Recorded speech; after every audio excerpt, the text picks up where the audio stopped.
Excel सम महाराज series के एक नए एपिसोड में आप लोगों का एक बार फिर से स्वागत है। और आज के वीडियो में उसी सिंपल से सम फंक्शन के बारीकियों को और बारीकियों से गहराई में जाके समझने की कोशिश करते हैं। मतलब बात सीमित रहेगी सम और सम इफ तक ही, लेकिन उसके कई सारे और रूप रंग आपको देखने के लिए। तो आगे लेके चलता हूं आप लोगों को वीडियो में और उसी 3D सम, उसी सम इफ के कुछ और रूप रंग से आपका दर्शन करवाता हूं।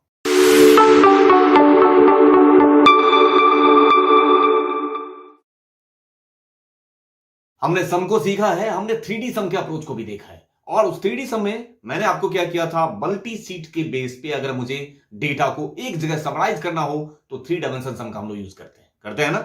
मल्टीपल सीट पे डेटा है, उसको कंसोलिडेट करके एक जगह डेटा कंसोलिडेशन करना हो तो हम लोग क्या करते हैं, 3D सम के थ्रू उस डेटा को कंसोलिडेट कर देते हैं। अब मेरे पास मल्टी सीट नहीं है, मेरे पास सिंगल सीट है, सेम सीट है, देख लीजिए यहीं के यही है। और अगर मैं यहीं के यहीं इन क्राइटेरिया के बेस पे सम करना चाहूं तो अगर ये जो मल्टीपल क्राइटेरिया यहां पे लिखे हुए हैं और इन क्राइटेरिया के बेस पे मुझे इनका टोटल सेल्स अमाउंट चाहिए, मतलब सैमसंग का कितना हुआ, नोकिया का कितना हुआ, तो यहां तो ऐसे सिचुएशन में आपको समिफ्स लगाने की जरूरत पड़नी चाहिए। बट ऐसा नहीं है, हम लोग 3 डायमेंशन सम से इसको आउटपुट निकालने की कोशिश करते हैं। सबसे पहले मैं क्या करता हूं, इसका नामकरण कर देता हूं। सेलेक्ट कर लिया, इसका नाम कर दिया हमने कंपनी, या आपने दोनों नामकरण कर दिया। उसके बाद तो यहां पे क्या करना है, मुझे सम इफ तो यूज नहीं करना है। सिंपल सम से क्या क्राइटेरिया लग सकता है, सम में तो क्राइटेरिया जैसे कोई चीज होती नहीं है। यहां तो सिर्फ और सिर्फ रेंज मांगा जाता है, सम का रेंज इस तरीके से। लेकिन नहीं, हमें तो क्राइटेरिया बेस्ड चाहिए सम। तो यहां पे क्या करेंगे, हम लोग उस एरे को जो सीखा है उसका बेनिफिट उठा के हम लोग यहीं के यहीं, मल्टीपल सीट नहीं, सिंगल सीट पे अगर मेरे पास मल्टीपल क्राइटेरिया हो और मुझे सम इफ यूज नहीं करना है तो ये देखिए आपने पास किया सम, अगेन ब्रैकेट स्टार्ट, और इसका नाम क्या दे रखा है, ये जो है इसका नाम है कंपनी। ठीक है, ये पास कर दिया आपने कंपनी। ये इक्वल टू क्या होना चाहिए, ये देख लीजिए, ठीक, इनटू, और इसका नाम क्या दे रखा है आपने, इसका नाम है हमारा सेल्स। देखिए आपने क्या बना दिया इसे, आपने कोई भी सम इफ या सम इफ पास नहीं किया, आपने यहीं के यहीं किस में कन्वर्ट कर दिया है, वो एरे बन चुका है। सिंपल सम यूज किया है और आपने क्या बना दिया, उसको एरे में कन्वर्ट कर दिया।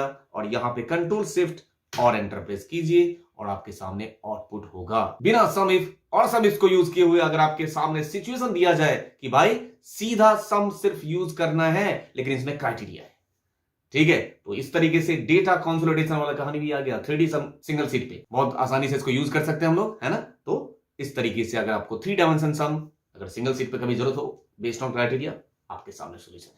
अब आपके सामने मैं उसी सम फंक्शन, उसी सम इफ फंक्शन, दोनों फंक्शन का कॉम्बिनेशन बताने जा रहा हूं बाय वैल्यू और बाय रेफरेंस को यूज करते हुए। मतलब यहां पे बाय वैल्यू और बाय रेफरेंस अगर दो वर्ड अलग अलग लिखे हुए हैं, इसका मतलब अलग होता होगा। मेरे सामने ये CSC और HCL, ये दो क्राइटेरिया दिया हुआ है जिसके अमाउंट को मुझे बाय वैल्यू के थ्रू और बाय रेफरेंस यूज करते हुए सम करना है। तो सबसे पहले approach equal to sum if, ठीक, और सम इफ में, ओहो सम इफ में कैसे होगा, यहां तो मल्टीपल कंडीशन है दो, और सम इफ तो सिंगल क्राइटेरिया पे चलता है, कोई बात नहीं, तब भी सम इफ से ही करते हैं। सबसे पहले रेंज, ये रहा रेंज, ठीक, कॉमा, अब मांग रहा है क्राइटेरिया। तो क्राइटेरिया में मैं पास करने जा रहा हूं पहले बाय वैल्यू। बाय वैल्यू ये हुआ कहानी, देखिए आपके पास दो कंडीशन है ना, यहां पे दो क्राइटेरिया है लेकिन सम इफ में तो सिंगल लेगा, कोई प्रॉब्लम नहीं है।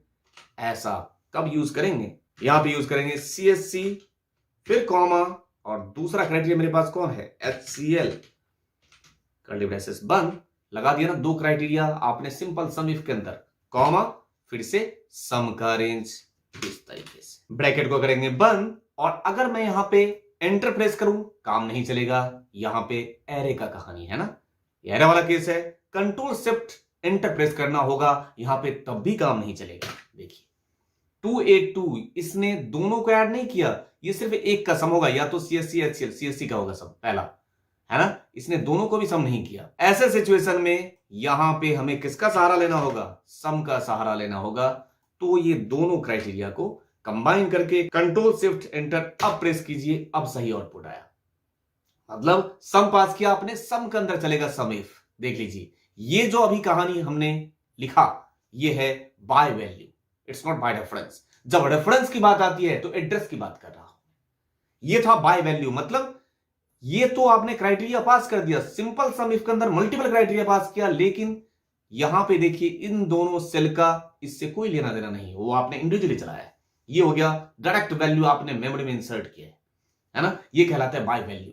और अगर बाय रेफरेंस ये पूछा जाता है ना, what is the difference between by value and by reference, again pass करेंगे सम इफ, फिर से पास करेंगे हम लोग रेंज, ये रहा रेंज कॉमा क्राइटेरिया।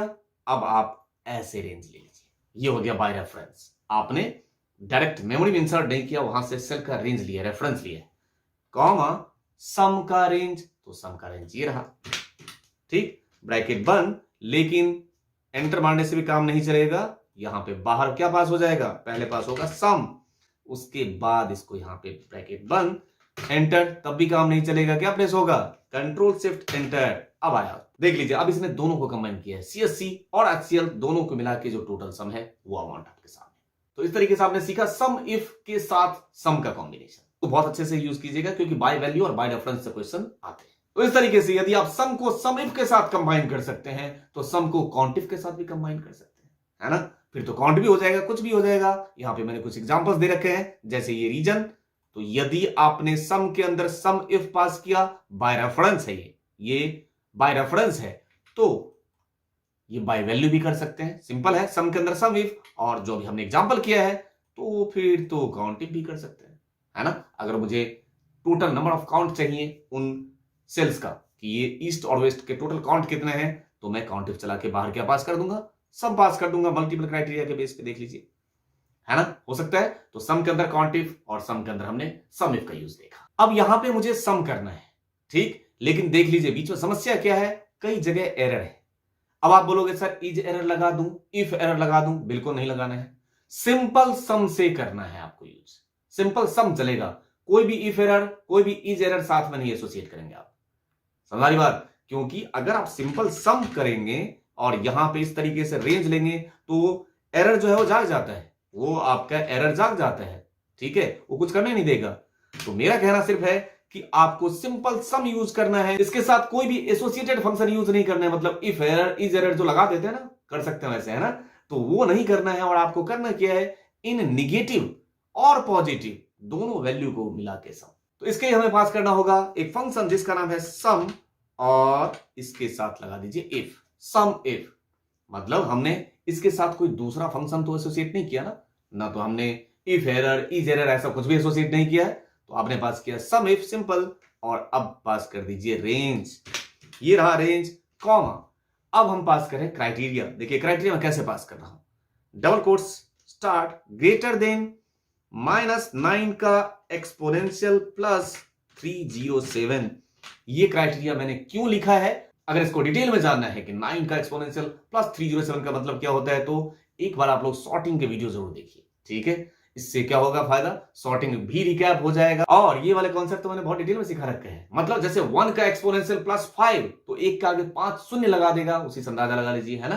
तो आपने पास कर दिया ये क्राइटेरिया, कॉमा, उसके बाद सम का रेंज, ये रहा सम का रेंज, ठीक, ब्रैकेट बंद, और एंटर प्रेस करना चाहेंगे और आउटपुट आपके सामने है, ये देख लीजिए 7947 किसका सम है, ये निगेटिव और जो भी उसके साथ पॉजिटिव वैल्यू है उन सब का सम है, देख लीजिए, आपने कोई भी एसोसिएटेड फंक्शन यूज नहीं किया और सम इफ से इस तरीके से आपने निगेटिव और पॉजिटिव वैल्यू, मतलब उसमें से एरर को रहते हुए उसमें से एरर हटा के एक तरीके से सम किया, देख लीजिए कोई एरर वाला चक्कर नहीं आया। अब यहाँ पे कंपनी का नाम रखा हुआ है, प्रोडक्ट है और ग्रैंड टोटल है आपके पास, और किस तरीके से हमें ग्रैंड टोटल चाहिए वो देख लीजिए। यहाँ पे एक ड्रॉप डाउन लिस्ट चाहिए, क्योंकि ये ड्रॉप डाउन लिस्ट की जरूरत आपको डैशबोर्ड में बहुत ज्यादा होता है, इसलिए मैंने ड्रॉप डाउन के साथ उस सम फंक्शन को एसोसिएट करने की कोशिश की।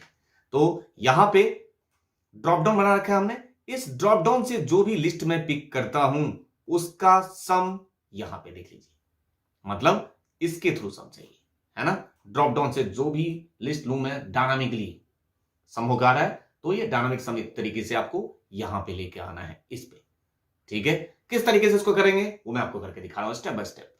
सबसे पहले यहां इंसर्ट में चला जाता हूं और एक शेप ले लेते हैं, और इस तरीके से कोई भी शेप ले लिया, ठीक है, इस तरीके से शेप ले लिया आपने। उसके बाद इंसर्ट टैब में गए और यहां से ले लिया टेक्स्ट, है ना, टेक्स्ट बॉक्स ले लिया इसमें से, और ये हो गया हमारा कंपनी, इस तरीके से 2 लेवल ले लिया आपने। उसके बाद अब आप चले जाइए डेवलपर टैब में। अगर आपका डेवलपर इनेबल नहीं रखा हो तो कहां से जाएंगे, फाइल ऑप्शंस, और वहां से कस्टमाइज रिवर में जाकर डेवलपर को चेक कर दीजिए। ठीक, आ गया। और यहां से जाइए डेवलपर टैब में, गया इंसर्ट में चला गया, और यहां से ले लेंगे कॉम्बो होगा कहीं, ये रहा कॉम्बो, और ये हमने ले लिया एक कॉम्बो बॉक्स। ठीक, अब राइट क्लिक कीजिए और यहां से फॉर्मेट कंट्रोल पे चले जाइए, और यहां से हमें लेना होगा इनपुट रेंज, ये रहा मेरा इनपुट रेंज, कॉमा, इसको किसी सेल से लिंक करा देता हूं, इसको इस सेल से लिंक करा देता हूं, ओके कर देता हूं, कर दिया जी।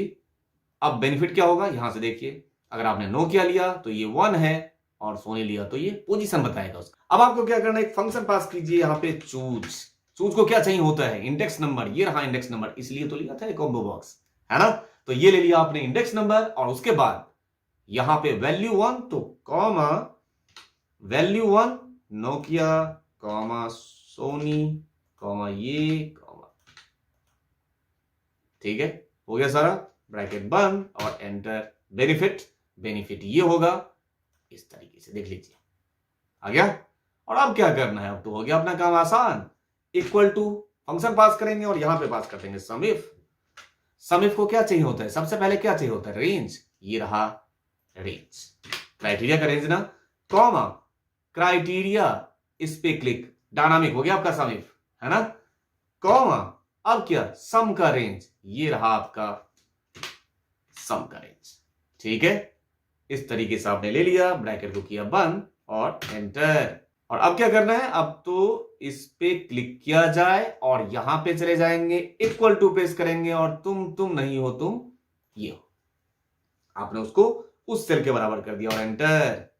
और जरा बदल के देखते हैं, देखिए कुछ हो रहा है, बिल्कुल हो रहा होगा चेंज, देख लीजिए हो गया डायनामिक। तो इस तरीके से कहीं भी कैलकुलेशन वगैरह करना हो, कोई भी क्राइटेरिया, कोई भी कंडीशन लगाना हो, और डैशबोर्ड के साथ उसको ऑटोमेट करना हो, मतलब डायनामिक अपडेट हो, डायनामिकली चलना चाहिए। यही जो छोटी छोटी आप चीजें सीखते हैं, यही छोटी छोटी चीजें जुड़ते जुड़ते डैशबोर्ड में, डैशबोर्ड का साइज मतलब बढ़ता जाता है, और महल बनने में बहुत अहम योगदान होता है इनका। तो ऐसा मैं उम्मीद कर सकता हूं आप लोगों से कि आप लोग रेगुलर प्रैक्टिस में हैं, क्योंकि अगर ये चीजें प्रैक्टिस में नहीं रही तो इसको जितना जल्द ये आने में नहीं टाइम लगाता है, उतना जल्द ये जाने में भी नहीं लगाता है टाइम। कुछ दिन का गैप हुआ, भूलना स्टार्ट। तो आप लोगों से गुजारिश है कि बहुत सारे वीडियोस मैं अपलोड कर चुका हूं, और कंटिन्यूस में अपलोड कर रहा हूं और करता रहूंगा, इस उम्मीद के साथ कि आप लोग खुद भी सीख रहे हैं, और आपके साथ जो आपके आसपास लोग हैं, आपके अपने हैं, उनके लाइफ में भी अहम योगदान आप दे रहे हैं, उन लोगों को भी मोटिवेट करके और उनके लाइफ में वैल्यू ऐड करके। इस उम्मीद के साथ आपसे मिलता हूं नेक्स्ट वीडियो में किसी न किसी बेहतरीन कंटेंट के साथ, सिर्फ और सिर्फ आप और आपके जो अपने हैं उनके बेहतर कल के लिए। Thank you for your love and support to Innogent channel. Thank you दिल से।